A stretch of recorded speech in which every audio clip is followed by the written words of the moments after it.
পুনের ফ্ল্যাটের ব্যালকনি থেকে গোটা আকাশটা দেখা যায়। আজ মহালয়া। প্রতি বছরের মতো বাবা ভোরবেলা ফোন করে জাগিয়ে দিয়েছে তাকে। এখন আকাশের রঙের আঁকিবুকি চলছে। ইউটিউবে মহিষাসুর মর্দিনী শুনতে শুনতে চা বানালো আলাপ। দীর্ঘ 10টা বছর সে পুনেতে রয়েছে।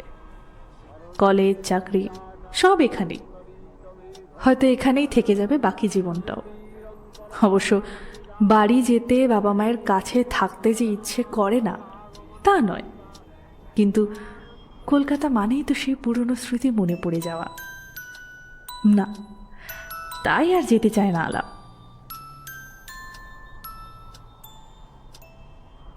অনুষ্ঠান শেষ হওয়ার একটু পরেই ফোন করেন মা। আলাপ হাসে। এই নিয়মের অন্যথা মা করে না কখনোই। সে জানে এবার মা ছেলের কি কথোপকথন হবে। শুনলি? হ্যাঁ শুনলাম তো, পুরোটা শুনেছি। এবার আসবি তো? কি করে যাব বলো তো? আচ্ছা, এই অফিসের কাজগুলো কে করবে? তুই ছাড়া কি আর কর্মী নেই অফিসে? তা নয় মা, আগে থেকে দরখাস্ত দিতে হয়, অন্য কেউ ছুটি নিয়েছে কিনা দেখতে হয়, অনেক হ্যাপা। এবছর তোর বন্ধুরাও আসছে, রবি, নয়না, তপন, পলি আর শ্রীজা। শ্রী আসছে? মা কেন সৃজার নামটা ওভাবে বললো? মা কি কিছু জানতো? ও তাই, ভালো তো। তুই না এলে কি আমার ভালো লাগে বাবান? 10 বছর হয়ে গেল পুজোয় তোর মুখ দেখতে পাই না। মায়ের কণ্ঠ রোধ হয়ে আসে, চোখ ঝাপসা হয় আলাপেরও। কোনো মতে বলে, আচ্ছা ঠিক আছে মা, ঠিক আছে, আমি দেখছি। আচ্ছা এখন রাখছি, অনেক কাজ। কলটা কেটে দেয় দু তরফেই। নিজের উত্তরে নিজেই অবাক হয় আলাপ। এরকম ভাবে তো কখনো শেষ হয় না তাদের কথা। বরাবরই আলাপের উত্তরটা না থাকে। তবে এবার কেন বলল দেখছি? সৃজার জন্য?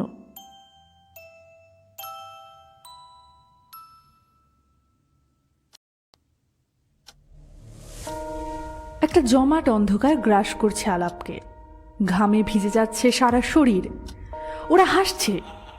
আলাপের তীব্র আর্তনাদ ওদের হাসির রোলে চাপা পড়ে যাচ্ছে। প্রচন্ড কষ্ট হচ্ছে আলাপের, কিন্তু কিন্তু কেউ সাহায্য করতে আসছে না ওকে। মৃত্যু, শুধু মৃত্যুই তাকে পরিত্রাণ দিতে পারে। একটা বিকট চিৎকার করে উঠে পড়ল আলাপ। না, ফ্ল্যাটে সে একা, আর কেউ নেই। একটা স্বপ্ন ছিল, যে স্বপ্ন তাকে আজীবন তাড়া করে বেরোবে। কাল ঘুমের ওষুধটা আসলে শেষ হয়ে গেছিল। ঘুমের ওষুধ ছাড়া এখন একটা দিনও ঘুমানো সম্ভব নয় তার পক্ষে। না হলে এই স্বপ্ন কিছুতেই ঘুমোতে দেবে না। বেড সাইড টেবিলে থাকা গ্লাস থেকে ঢকঢক করে কিছুটা জল খেয়ে থিতু হলো আলাপ। মোবাইলের স্ক্রিনে সময় দেখাচ্ছে রাত 4টে। ওয়াইফাই অন করে ব্রাউজ করতে শুরু করলো সে।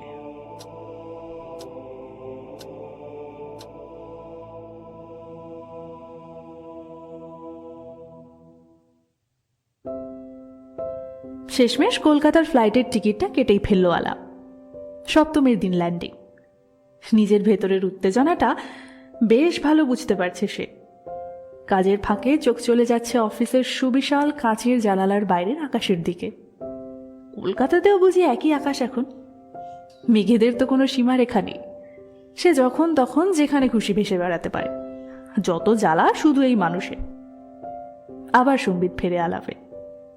কি সব চিন্তায় যে নিজেকে ডুবিয়ে দিচ্ছে বারবার। অফিসের সব কাজগুলো গুছিয়ে নিতে হবে। 5 দিনের ছুটি। গত 2 বছরে তার রেকর্ডে এমন টানা কদিনের ছুটি একেবারেই নেই।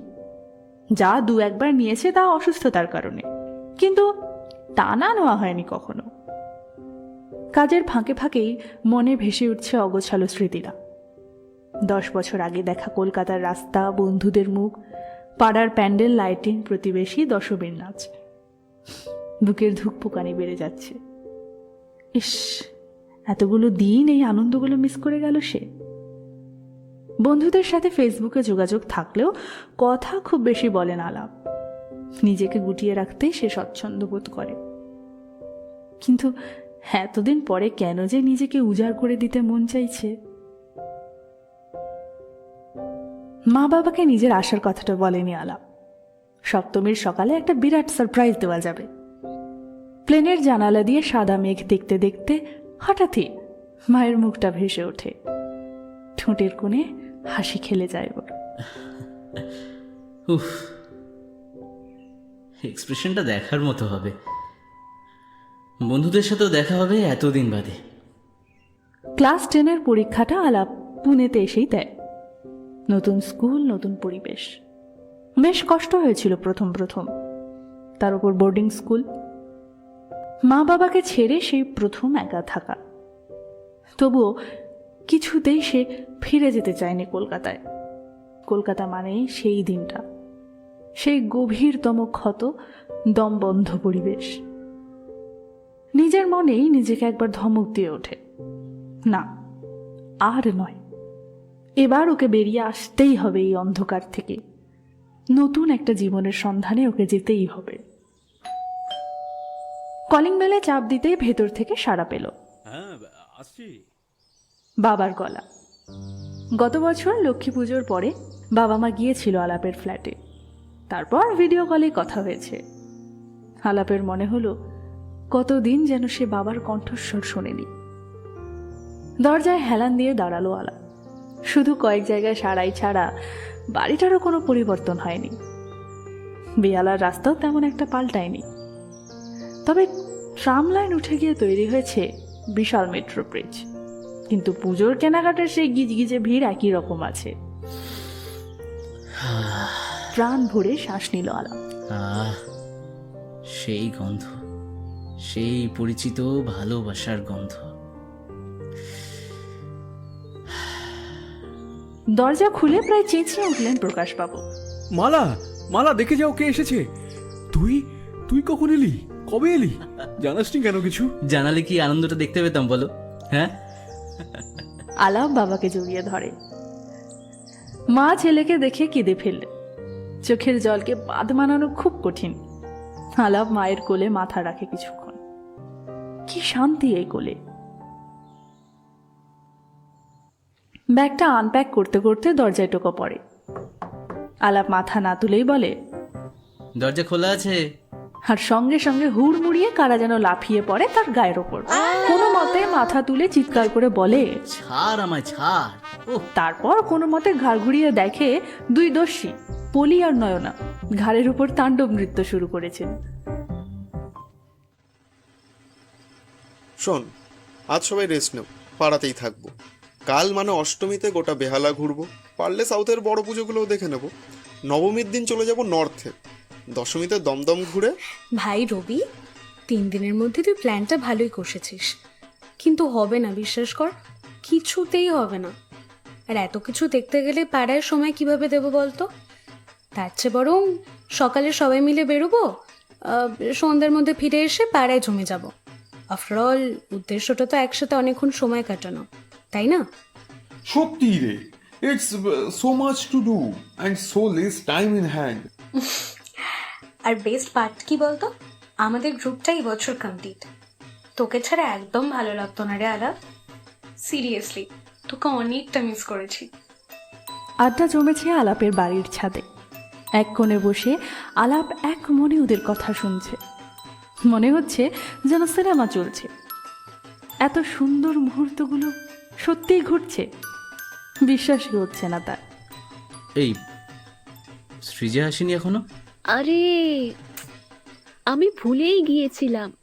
এই শোন, সৃজা টেক্সট করেছে, ও এইমাত্র ফিরলো আর ও বলেছে যে ফ্রেশ হয়ে একদম বিকেলবেলা মণ্ডপেই দেখা করবে।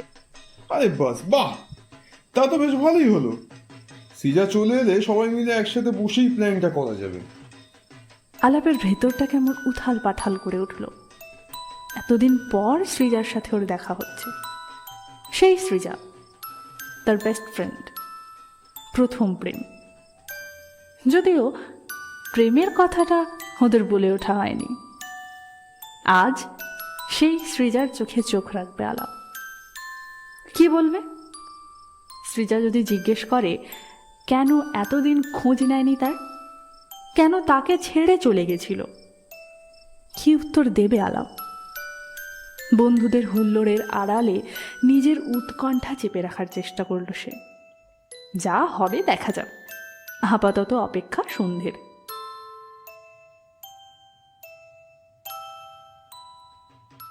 আড্ডা জমেছে ক্লাবে।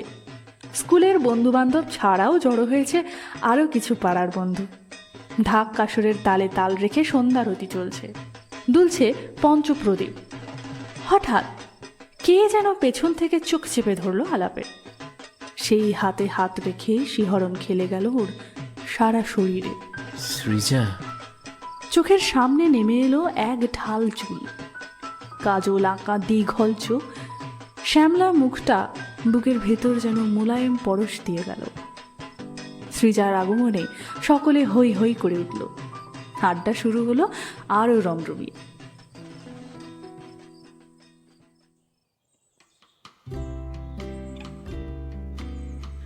পরের দিনের প্ল্যান হলো সকাল সকাল ব্রেকফাস্ট সেরেই বেরিয়ে পড়ল সবাই।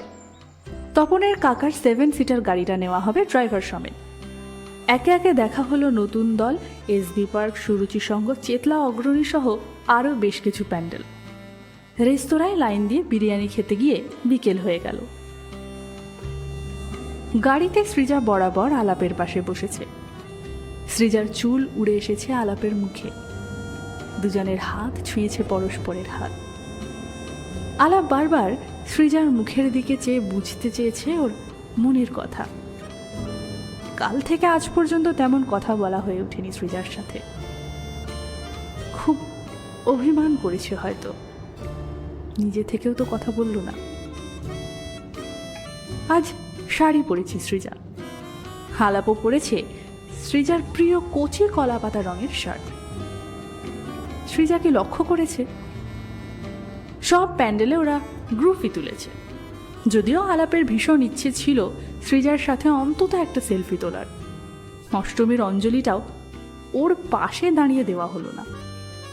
আলাপের বুকের ভেতরটা তোলপাড় করছে সৃজার সাথে কয়েক মুহূর্ত একান্তে কথা বলতে।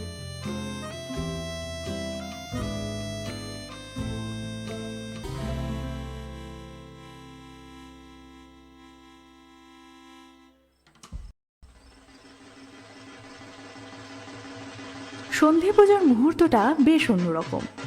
অন্যান্য বছর বেশ রাত করে সন্ধি পুজো হয়, তবে এবছর সন্ধেবেলা হচ্ছে।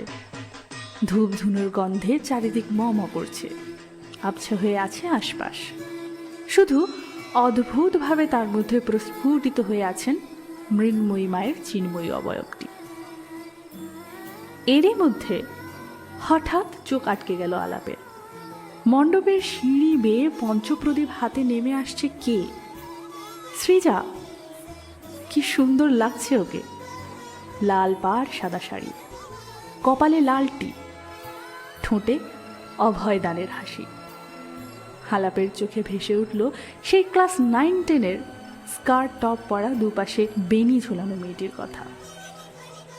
সময় কত তাড়াতাড়ি এগিয়ে যায়, তাই না?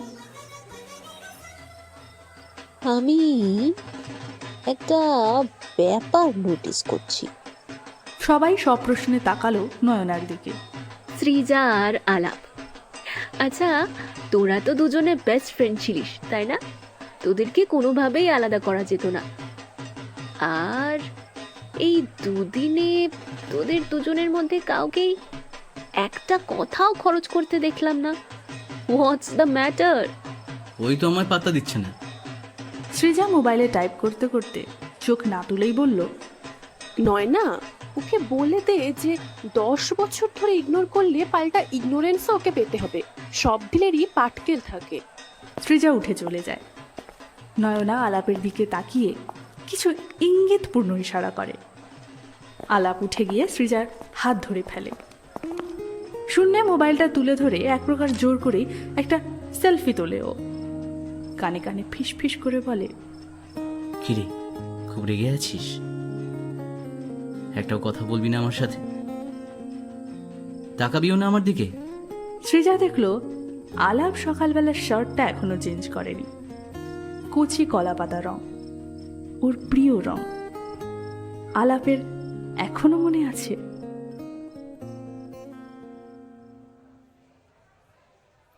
চল চল তাড়াতাড়ি, আজকে হেব্বি মেনু পাড়াতে।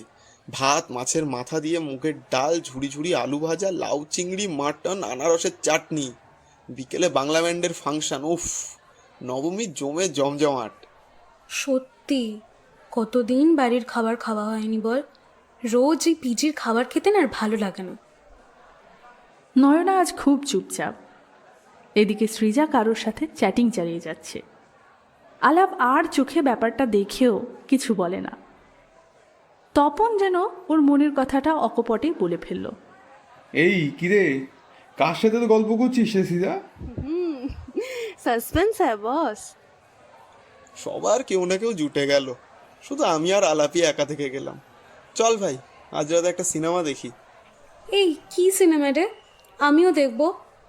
ওসব আমাদের সিনেমা, তোরা বুঝবি না। সৃজা ফোনটা ব্যাগে চালান করে এবার মুখ খোলে। মোটেও আলাপ তোদের সঙ্গে সব ফালতু সিনেমা দেখতে যাবে না। আর শোন, তোর সাথে যদি 10 মিনিট কেউ কাটায়, সে বুঝে যাবে তুই একটা হ্যাংলা থেরিয়াম। তোকে বিয়ে করলে তার গোটা জীবনটাই নষ্ট। আরে মাথার মধ্যে এত খাবার রাখলে মেয়ের ভাবনা রাখবি কোথায় বলতো? খাওয়াই তো জীবন রে পাগলি। সত্যি শ্রী, তুই কি এখনো আলাপকে আগলে যাবি? ও কি তোর এখনো সেই টিনেজ বন্ধুটা আছে নাকি? হ্যাঁ, let him grow up dear. Srija অপ্রস্তুত হয়ে পড়ল। আলাপের প্রতি ওর সেই অধিকার বোধটা হঠাৎ যে কিভাবে আগল ঠেলে বেরিয়ে এলো। আলাপের দিকে আর চোখে চেয়ে দেখলো অল্প অল্প হাসছে। ভীষণ লজ্জা লাগলো সৃজার। ইস, কেন যে নিজেকে সামলাতে পারলো না।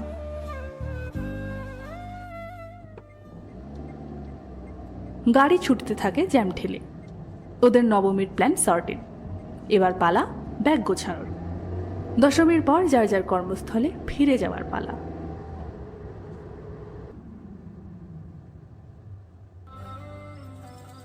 ড্রাম, বেস গিটার, সিনথেসাইজারের আওয়াজে গম গম করছে গোটা পাড়া।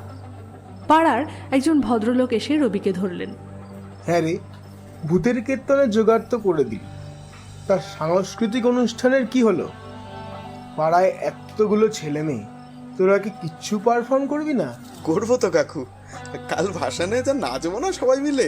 হতভাগা বিটকেল ছেলে। ভদ্রলোক বোধহয় এমন উত্তরে খুশি হলেন না, মারতে উঠলেন রবিকে। মলয় আর পলি গিয়ে পরিস্থিতি সামাল দেয়।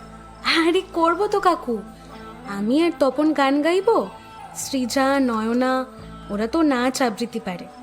আরও কিছু প্রোগ্রাম অ্যারেঞ্জ করে নেবো আরও কয়েকজন মিলে। তুমি কোনো চিন্তা করো না কাকু, বরণ শেষ হওয়ার আগে একটা জমাটি অনুষ্ঠান হয়ে যাবে, বুঝলে? পলির আশ্বাস বাণীতে ভদ্রলোক শান্ত হয়ে চলে গেলেন। ওরা দুজন রবিকে নিয়ে পড়ল। এত কিছুর মধ্যেও সৃজার মনটা ভীষণ খচখচ করছে। আলাপ কিছুক্ষণের জন্য এসেছিল। এত শব্দ ওর ভালো লাগে না বলে আবার ফিরে গেছে ঘরে। তবু অদ্ভুত একটা অস্বস্তি হচ্ছে সৃজার। মনে হচ্ছে একবার আলাপের কাছে ওর যাওয়া উচিত। বারবার মনে পড়ছে 10 বছর আগের সেই পুজোর কথা। দশমীর দিন সকালে বাবার কলিগদের পরিবারের সাথে পুজোর ছুটি কাটাতে পুরী চলে গিয়েছিল ওরা। আলাপকে ফেলে যেতে খুব কষ্ট হচ্ছিল সেদিন। 7 দিন পর ফিরে এলেও আর কোনোদিনও দেখা হয়নি ওদের দুজনের। শুনেছিল আলাপকে হাসপাতালে ভর্তি করা হয়েছিল। রক্তাক্ত অবস্থায় ওকে উদ্ধার করা হয়েছিল একটা পুকুরের পাশে। কি হয়েছিল তা মা বাবাকে হাজারবার জিজ্ঞেস করেও উত্তর পায়নি ও। যখনই ভাবার চেষ্টা করত, আলাপের রক্তাক্ত শরীরের দৃশ্যটায় গা হাত পা শিরশির করে উঠত। ও আর ভাবতে পারত না। বেশ কিছুদিন পর শুনল আলাপকে ওরা পুনেতে রেখে এসছে, বোর্ডিং স্কুল। ওখানে ওর পিসি আছেন, প্রয়োজনে তিনিই দেখবেন ওকে। এরপর আলাপ আর ফিরে আসেনি। ইন্টারনেটে স্কুলের ফোন নাম্বার খুঁজে বের করে বেশ কয়েকবার ফোন করেছিল সৃজা। আলাপ ফোন কানে তুলেও কথা বলেনি। পাগল পাগল লাগতো ওর। এরপর একদিন ফেসবুকে খুঁজে পেল আলাপকে। ওরা দুজনই তখন কলেজে। আবেগের বশে মেসেঞ্জারে ও পিং করে। আলাপ, কেমন আছিস রে? চিনতে পারছিস আমায়? আলাপ উত্তর দেয়নি। সৃজার অন্তরটা পুড়ে যায় ভেতরে ভেতরে। আলাপ একটি বারের জন্য কথা বলল না। এই ওর বন্ধুত্ব, এই ওর ভালোবাসা।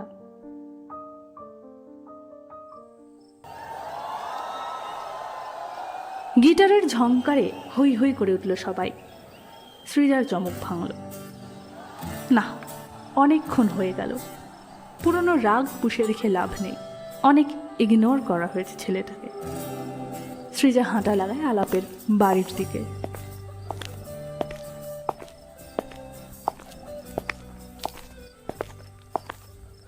বাড়ির সামনেই আসতে দেখা হলো মালা দেবীর সাথে। দরজায় তালা লাগিয়ে সে তখন মণ্ডপের দিকেই আসছিল। সৃজাকে দেখে সে দাঁড়িয়ে পড়ে। সৃজা জিজ্ঞেস করে, মৌমা, বলছি যে আলাপ কোথায় গো? সৃজার আদরের ডাকে হাসি খেলে যায় মালার ঠোঁটে। সৃজার চিবুকে আঙুল ছুঁয়ে চুমু খেয়ে বলেন, দেখ না, মাথা যন্ত্রণা বলে ঘরে শুয়ে আছে। তুই যাবি? নে, চাবিটা নে। সৃজা তালা খুলে ঘরে ঢোকে। আলগাভাবে ভিজিয়ে দেয় দরজাটা। সিঁড়ি বেয়ে উপরে উঠে যায়। আলাপের ঘর দোতলায়। ঘরের কাছে এসে আলতো ঠেকা দেয়। মাথার রগ ফুলছে। তুই বুঝতে পারছিস না শ্রী, আমার কষ্ট হচ্ছে। আমি আমি একটু ঘুমোতে চাই। আমি আর কষ্ট নিতে পারছি না।